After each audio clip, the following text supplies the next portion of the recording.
Her mother was small in the hospital bed. It wasn't like seeing her in her bed at home. There were tubes.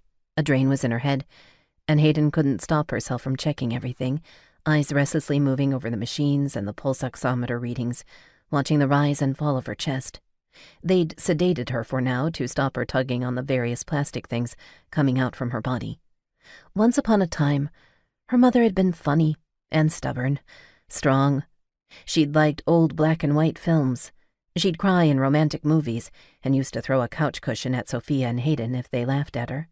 She'd liked cooking, even if she wasn't the best at it. Things were always undercooked. She used to sing, always off-key, when she cleaned. Some of those habits, those little pieces of her, continued the year Hayden had looked after her, but slowly, one by one, they'd fallen away, peeled back and lost somewhere, and her mother had become someone Hayden didn't recognize. She'd flash in anger, get confused over small things, yell, and it was all the disease. Hayden knew that. But watching her mother fade away into someone else had been the most painful thing Hayden had ever experienced. But her mother was fine. She'd be fine. Abuela, Sophia, and Hayden, however, were not. And that was something they all needed to talk about.